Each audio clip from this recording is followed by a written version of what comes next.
오늘은 종교개혁주일로 지키는 그런 주일입니다. 사람은 환경에 굉장히 지배를 받고 살아갑니다. 날씨가 더우면 더운 환경에 지배를 받습니다. 반대로 날씨가 추우면 추운 환경에 지배를 받습니다. 그래서 사람은 살아오면서 더울 때는 문명의 이기를 통하여서 더위를 피해 보기도 하고 추위를 따뜻하게 만들어서 피해 보기도 합니다. 그렇게 생각하다 보면 우리가 살아가는 모든 것이 얼마나 환경에 깊이 관여되어지고 있고 또 지배를 받고 있는가라고 생각해 볼 수 있습니다. 우리는 오늘도 어떤 환경이든지 이 환경에 지배를 받고 있습니다.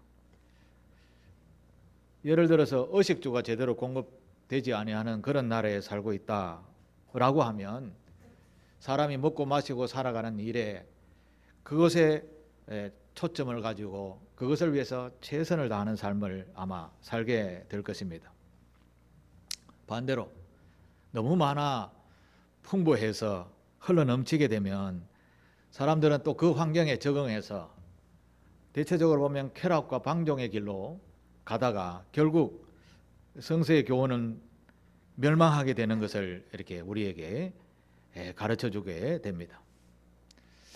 최고의 지금 우리가 살아가는 이 세상에 최고의 강대국이라고 하는 미국에도 보면 사람들이 그 마약의 신종 마약이라는 그 뭐라 그럽니까? 펜타닐이라는 이런 그 약물로 인해서 사람이 죽은 사람과 같이 되는 그 좀비라고 하죠.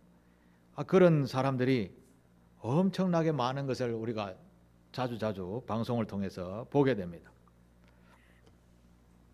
사람들이 풍요가 계속되어지면 사람들은 이렇게 쾌락으로 가다가 쾌락의 극치인 마약에까지 손을 대다가 결국은 인생을 망치는 이런 삶을 살게 되는 것입니다. 사람이 어떤 환경에 처하든지 환경에 이렇게 지배를 받고 산다라는 것을 이렇게 알면 나는 이런 환경에서 지배를 받지 않고 좀 더 나은 환경으로 나아가야 되겠다. 인류의 역사가 바로 그런 역사가 반복되어져 왔습니다. 예를 들어서 설명을 해보면 그 왕중심의 역사로 하면 그걸 왕정체제 전제군주 정치라고 이야기를 합니다. 오랜 세월 전에는 이런 전제군주 정치가 성행을 했었습니다. 그런데 이게 세월이 가다 보니까 이게 부패해서 다수의 사람들의 의견을 모아서 세상을 이렇게 이롭게 하자라고 또 변화되게 되었죠. 그게 민주주의죠. 또 여기에 민주주의에서 또 힘 있는 사람들이 자기의 뜻대로 안 되니까 독재 체제로 추구해서 요즘 말하는 공산주의 체계가 되는 이런 나라들도 있죠. 나라들마다 각각 정치 체제가 다르게 가지고 살아가고 있습니다만은 대체적으로 보면 자기의 환경에 맞게 적응해 왔다라고 할 수 있습니다. 그러면서 또 이것이 아니군요. 요즘은 민주주의가 또 한계가 드러났다 해서 또 다른 변화의 길을 모색하고 있는 모습이 점차적으로 드러나고 있는 상황입니다. 이렇게 보면 인류는 어떤 패러다임이 반복되어지는 그런 삶의 모습 속에 또 환경 속에 살아왔다라고 할 수 있습니다. 제가 지난 15일 날에 설교를 드렸던 말씀이 혹시 기억나는지는 모르겠는데 미국의 역사학자인 윌 두란트라는 분이 그의 연구 자료에 표현한 말씀을 보면 인류 역사를 되돌아보면 전쟁의 역사였다라고 하면서 발표한 논문이 있었습니다. 인류의 역사가 약 3,500년 정도 이제 기록되어진 역사죠. 3,500년 정도 되는 인류의 역사에 평화를 누리는 기간은 270년밖에 안 되었다라는 것입니다. 인류의 역사를 다 연구해 보니까 거의 전쟁의 역사였다라는 것이죠. 사실 전쟁이라는 것은 인명피해가 나는 것이기 때문에 엄청난 재앙이죠. 재앙. 그런데 역설적이게도 인류의 역사는 이런 전쟁을 통해서 계속해서 변화와 발전을 해왔다라는 것입니다. 요즘 서점가에서 베스트셀러라고 하는 총균세라는 그런 책이 있습니다. 제목의 책이 있는데 저자는 제럴드 다이아몬드라는 분이 쓴 책입니다. 총균세, 여기서 총이라는 말은 무기를 뜻합니다. 또 균이라는 말은 바이러스를 이야기합니다. 그 다음 쇠는 뭘까요? 쇠, 철기 문화를 말하는데 기술 문화를 말하는 것입니다. 이 책에 보면 인류 역사의 거대한 변화의 물결이 바로 이와 같은 총, 균, 쇠, 이런 큰 세 가지 원인으로 인류의 역사가 막 좌충우돌하며 흔들리면서 살아왔다라는 것이죠. 그러고 보면 무기의 발달은 그야말로 전쟁을 통한 산물인 것이죠. 대표적으로 2차 세계대전에 보면 처음에는 그냥 총장전해갖고 쏘는 게 다였는데 죽기 살기로 무기를 개발하다 보니까 우리 살아나야 되니까 이제 자동소총 뭐 대포도 나오고 미사일도 나오고 막 그렇게 되었지 않습니까? 이 극단적으로 치닫는 그런 자신의 삶을 살기 위해서 그런 순간에 개발한 것들이 과학기술 문명으로 발달하게 된 것이죠. 그게 전쟁의 산물인 것이죠. 그러고 보면 저 메소포타미아 문명의 히타이트라는 나라, 아수르라는 나라, 페르시아라는 나라, 바벨론이라는 나라, 그 그리스의 헬라 문화인 알렉산더 문화와 로마 문화가 다 그런 전쟁의 문화로 이렇게 패러다임이 바뀌어져 오게 되었다라는 것이죠. 또 하나는 균이라고 하는데 바이러스를 이야기합니다. 우리는 지난 약 3년 동안 코로나라는 바이러스 때문에 엄청난 폐해와 또 많은 인명들을 잃어버리게 되었지요. 이런 질병들을 통해서 인류에 엄청난 변화를 주었다라는 것입니다. 또 하나는 세 번째로 기술 문명이 나타나는데 지금은 뭐 기술 문명이 너무너무 우리가 이해하지 못할 기술 문명까지 가게 되었다라는 것이죠. 총균세가 이 인류의 역사에 거대한 흐름을 주관해왔다. 그렇게 기록한 책이 바로 총균세라는 책입니다. 이런 역사의 흐름 속에 오늘 우리 또한 커다란 변화를 겪는 변화 앞에 서 있게 됩니다. 마찬가지로 오늘도 우리는 전쟁이라는 큰 변수가 지금 우리 눈앞에 생겼습니다. 또 하나 더는 무한으로 변화되어가는 바이러스가 지금 계속 변이를 일으키고 있습니다. 또 하나 앞으로 다가오는 엄청난 문화의 변화는 바로 AI라는 것입니다. 인공지능이라는 것이죠. 우리는 이런 도전들 앞에 어떻게 살아야 될 것인가? 가장 현명한 삶의 모습은 어떻게 해야 될 것인가? 우리는 그렇게 깊이 생각하지 않고 그냥 뭐 짐승들처럼 동물들처럼 살아가면 이 변화를 감당하지 못해서 멸망하게 된다라는 것이 바로 역사의 교훈들인 것입니다. 자, 이것을 이제 신학면으로 바꾸어서 말씀을 드려보겠습니다. 오늘 우리는 세계에서도 유례없는 참으로 놀라운 복음화가 된 나라입니다. 그러면서 엄청나게 문화도 발달해 왔습니다. 생각하면 참으로 감사한 일이죠. 그런데 이제 그 기독교 문화가 항상 절정에 올라왔는 듯 하더니 점점 흔들리고 있는 모습이 눈에 보이기 시작하게 됩니다. 물론 코로나 바이러스 때문이라고 할 수도 있겠습니다만은 이런 그 바이러스에 가득한 팬데믹 현상 속에서 교회가 예배를 점점 등한시해 오게 되었다라는 것입니다. 원래 예배는 어떻게 드리는 것이 온전한 예배일까요? 요한복음 4장 24절을 한번 보실까요? 같이 한번 읽어보겠습니다. 예배는 이렇게 드리라는 것입니다. 시작. 하나님은 영이시니 예배하는 자가 영과 진리로 예배할지니라. 아멘. 예배하는 자는 영과 진리로 예배할지라 라는 말은 자신의 온 영혼을 다 그 진리를 향하여 경배하는 자세라는 말씀입니다. 그래서 쉽게 말하면 마음과 정성과 뜻을 다해서 하나님이 꼭 필요합니다 라는 간절한 마음을 담고 경배하는 것이 바로 예배자의 정신이라는 것입니다. 구약성서 민수기 15장에 보면 예배 드리는데 번제와 화목제와 속죄제와 속건제 등을 드릴 때 거기에 합당한 제물과 함께 예배를 드리라 이렇게 말씀했었습니다. 이것도 조금 의역해서 해석하면 우리가 가진 형편을 최대한의 하나님께 드리면서 경배하는 삶, 예배자가 되라라는 말씀입니다. 그런데 지난 우리 한 3년 동안 팬데믹 상황을 지나면서 예배가 온전하게 이 예배당에서 드리지 못하는 그런 상황을 우리에게 맞이하게 되었죠. 그 덕택에 지금도 우리가 방송으로 예배를 이렇게 방송할 수 있게 되기도 했습니다만은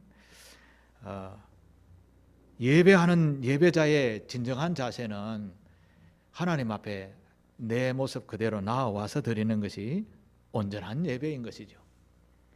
집에서 TV로 방송으로 보면서 예배를 드린다.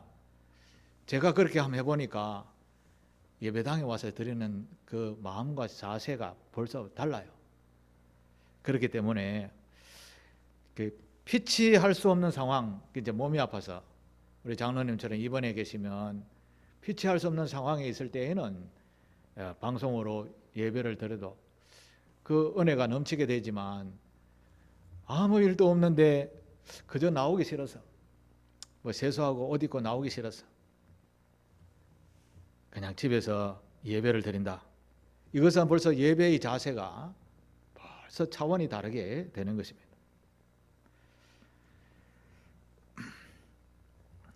명절날에 우리는 전통적인 관습으로 부모님을 찾아뵙고 친인척들과 인사하고 그렇게 아름다운 교제를 나누는 그런 명절이 다 있습니다. 반대로 전화 한 통해서 잘 계시죠? 행복한 명절 보내세요.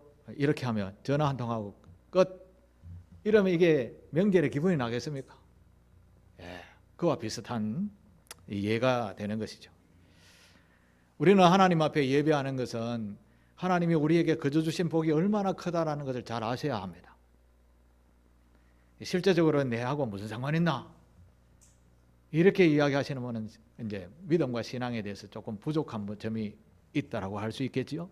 그렇지만 하나님의 살아계시고 역사하시는 것을 체험하신 신앙인들은 정말 그렇지 않게 내가 가지고 있는 최고의 아름다운 옷을 얻고 정갈한 옷을 입고 몸과 마음을 다듬고 씻고 해서 하나님 앞에 나와 예배하는 이런 자세, 그게 온전한 예배자의 자세의 모습인 것입니다. 예배 때에도 예배 시간이 전에 약 최소한 10분 전에 나와서 하나님 제가 왔습니다. 한 주 동안 은혜 가운데 살다가 예배하러 나왔습니다 라고 하며 일찍 나와서 기도할 수 있는 그런 정신 자세, 이게 온전한 신앙인의 모습이 아니겠습니까? 그런데 실제적으로는 그렇지 않다라는 것입니다. 오늘은 종교개혁주일이라고 지키는 그런 주간입니다.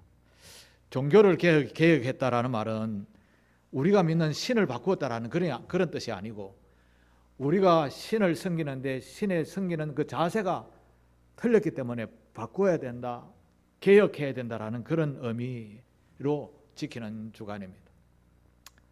1517년에 그 마틴 루터라는 신부가 있을 때에 종교는 참 부패를 했습니다. 처음에는 그렇지 않았겠죠. 처음에는 예수님의 가르침대로 가난한 사람을 돕고 병든 자를 케어하면서 어찌하든지 영원한 생명을 얻는 천국 복음을 전하는 일에 교회가 최선을 다했습니다. 그러다가 세월이 가면서 교회가 이렇게 부와 재물이, 명예가, 권세가 막 들어오게 되니까 교회에서 점점 이 인간의 본성이 좀 부패한 성이 있잖아요. 그래서 이 부패함이 어떻게 드러나는가 하면 화려함으로 드러나는 겁니다. 치장으로 드러나는 겁니다. 그래서 중세 유럽에 가면 교회가 엄청나게 화려하죠. 이제 그런 식으로 나타나게 되어졌고, 결국은 나중에는 그 성직자도 돈 주고 사고 파는 이런 성직 매매도 일어나게 된 것이죠. 정말 그 가운데 어려운 성직자들도 많았습니다만, 그 중에 마틴 루터라는 분이 이 교회가 지금 본래 정신을 벗어나고 있다라고 헤아려 깨닫고, 이래서는 안 되겠다라고 하면서 대자보로 반박문을 써서 부침으로 말미암아 이 개혁의 시작에 불길을 당기게 된 것입니다. 그것이 바로 1517년 10월 30일이었습니다. 10월 30일이 내일이죠.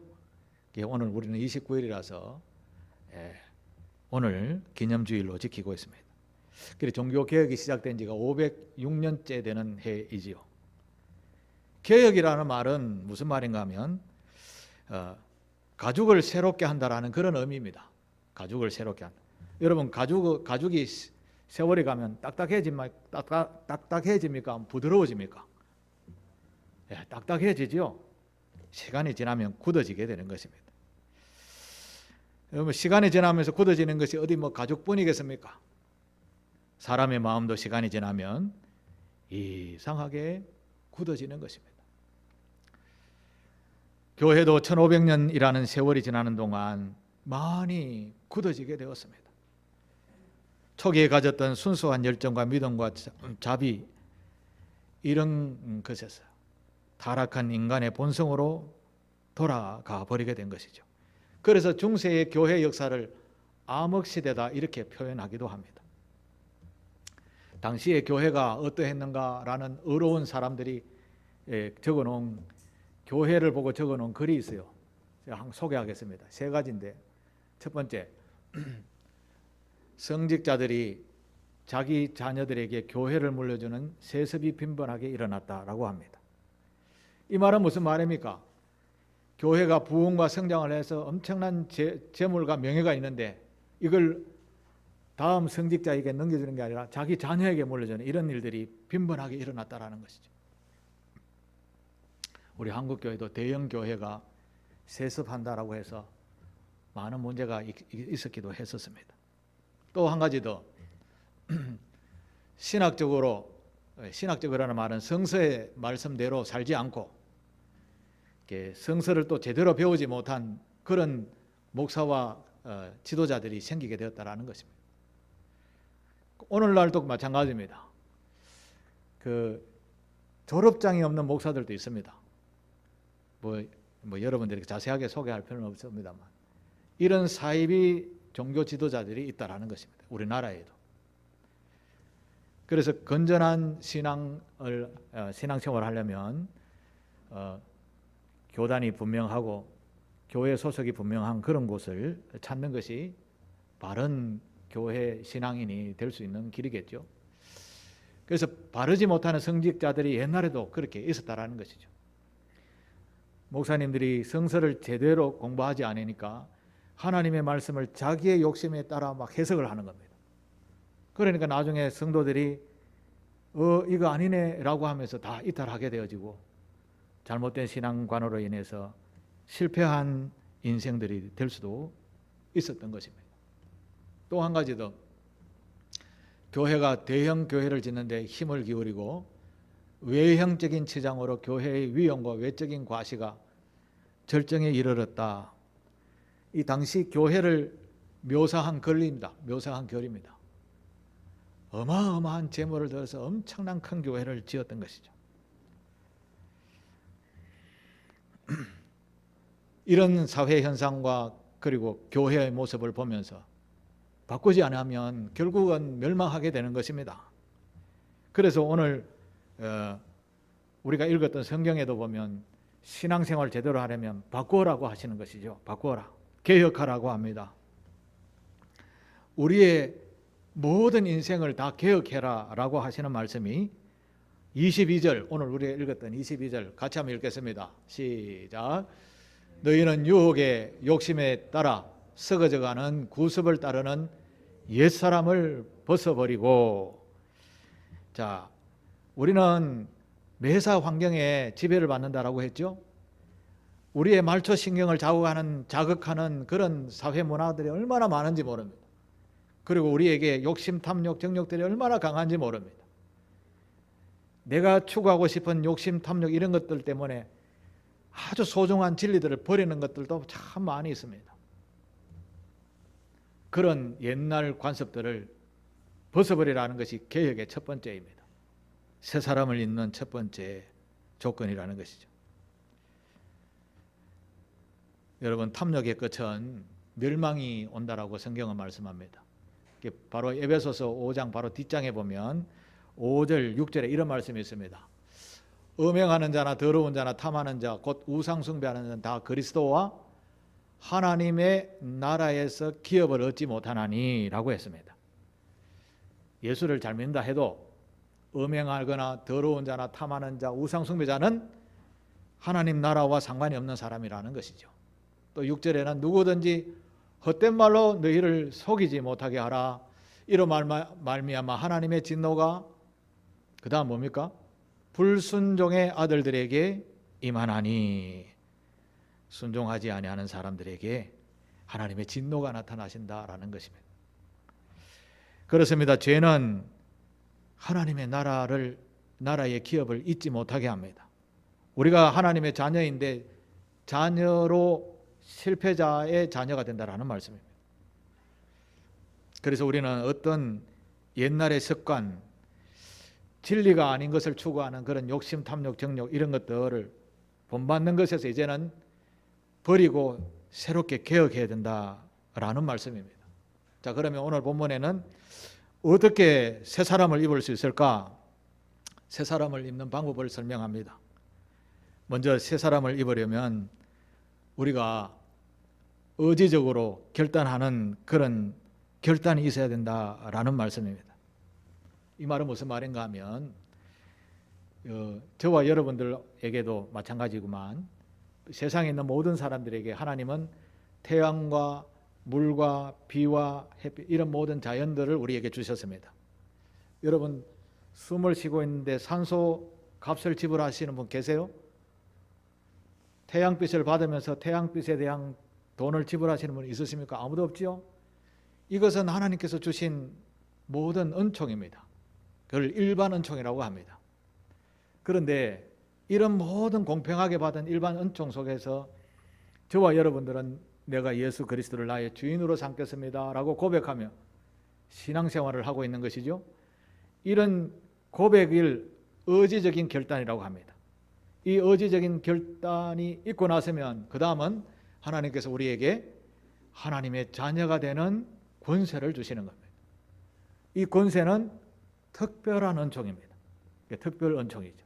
특별 은총을 받은 사람은 하나님의 나라의 간섭을 받게 됩니다. 자녀니까. 일반 은총과 특별 은총이 이런데 그런데 그 특별 은총을 받을 수 있는 유일한 길은 내가 주님을 나의 구주로 믿겠습니다. 의지적인 결단이 있어야 된다는 것이죠. 다시 말해서 신앙 고백이 있어야 된다는 말씀입니다. 하나님이 세상을 창조하신 분이시고 나의 영원한 생명이 되시고 어디서부터 왔는지는 저희들은 태어날 때는 몰랐지만 어디로 가는지는 이제 성경을 통해서 배웠으니 하나님의 거룩한 나라 백성으로 하나님의 나라인 천국에 들어가는군요 라고 하며 의지적으로 신앙적인 고백과 그의 말씀에 따라 사는 사람을 새 사람을 입을 수 있는 첫 번째 조건인 의지적인 결단이 있는 사람, 다시 말해서 신앙 고백이 있는 사람이라는 것입니다. 그런 믿음의 신앙 고백을 통해서 하나님의 거룩한 백성으로 끊임없이 그의 은혜 속에 살아가는 저와 여러분 되시기를 바랍니다. 새 사람을 입는 두 번째 구체적인 삶의 목적은 24절입니다. 24절, 하나님을 따라 의와 진리의 거룩함으로 지으심을 받은 새 사람을 입어라 라고 하셨습니다. 새 사람을 입으려면 우리가 구체적으로 어떻게 살아야 되는가를 말씀하는 겁니다. 먼저 하나님을 따라라고 합니다. 하나님을 따라. 하나님을 따라라는 말은 우리의 의지적인 결단이 있어야 된다라고 앞에서 제가 말씀을 드렸죠. 이걸 신앙생활이라고 하는데, 우리가 천국 백성이 되고자 하는 마음이 없이는 하나님의 나라에 입성할 수 없다라는 말입니다. 그래서 우리는 하나님을 따라 살아야 되는 겁니다. 그 다음 두 번째는 의와 진리의 거룩함으로 지으심을 받은 자가 되라고 말씀합니다. 여기서 의와 진리와 거룩함이라는 말은 하나님께서 이렇게 살아라 라고 제정해 놓은 법을 이야기하는 겁니다. 이렇게 살아야 한다라는 것이죠. 다른 말로 하면 이렇게 사십시오라고 옳은 길이다, 이게 옳은 길이다 라는 것이죠. 세상은 나쁜 길을 우리에게 많이 가르쳐주고 있습니다. 거짓된 것을 많이 가르쳐주고 있죠. 그러나 하나님의 백성은 이런 것은 죄야 라고 하면 버리라고 하는 것이죠. 매 순간 무엇이 옳은지 무엇이 그런지를 구별하며 사는 것, 이게 신앙인의 기본 자세라는 것입니다. 하나님의 새 나라, 새 사람을 입은 구체적인 삶을 사는 방법인 겁니다. 진리는 변하지 아니하는 것을 진리라고 이야기합니다. 우리가 알듯이 예수 그리스도는 바로 진리이십니다. 우리를 향한 그의 구원의 은혜와 사랑과 역사하심은 영원토록 변하지 아니하는 하나님의 약속이었습니다.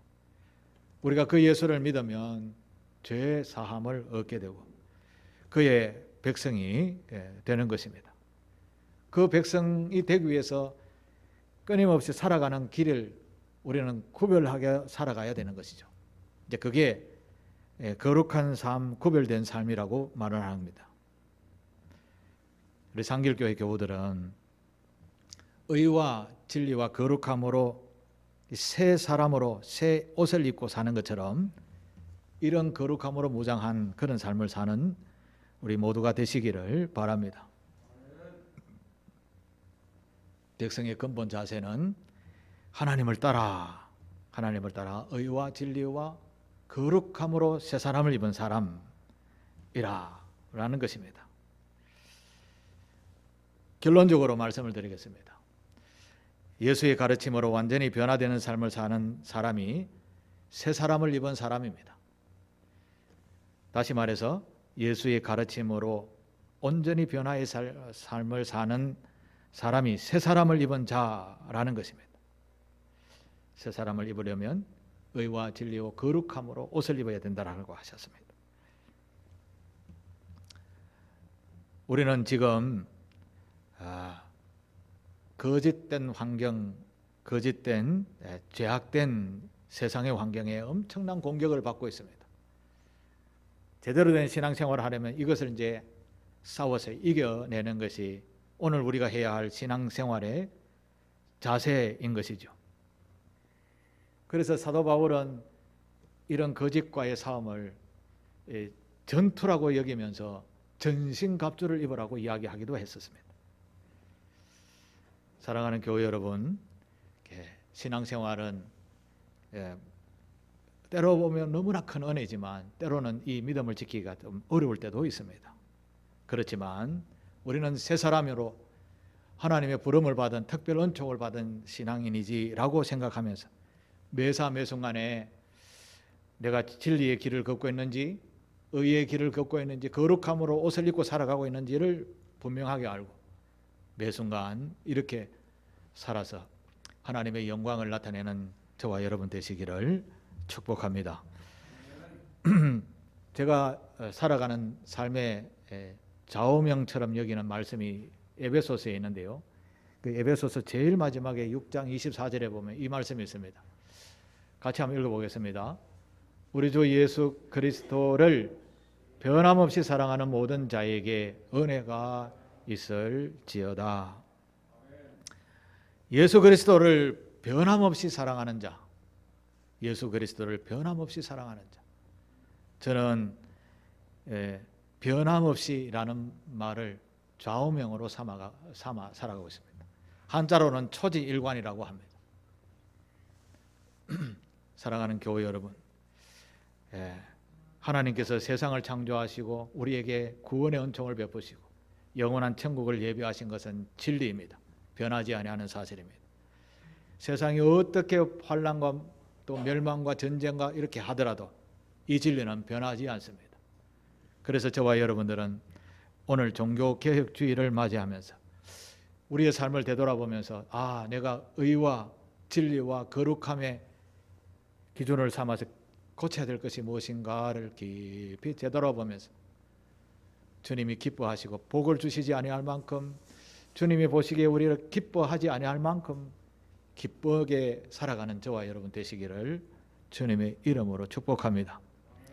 아마 하나님을 기쁘시게 하면 하나님께서 복을 주시기 위하여 벌떡 일어나셔서 저와 여러분에게 엄청난 복을 허락해 주실 줄 믿습니다. 우리의 삶을 개혁해야 되겠구나 라는 생각을 자신을 되돌아보면서 말씀을 비유해서 의와 진리와 거룩함으로 무장하는 그런 새 사람을 입는 상길교회 교우들 되기를 주님의 이름으로 부탁하며 축복합니다.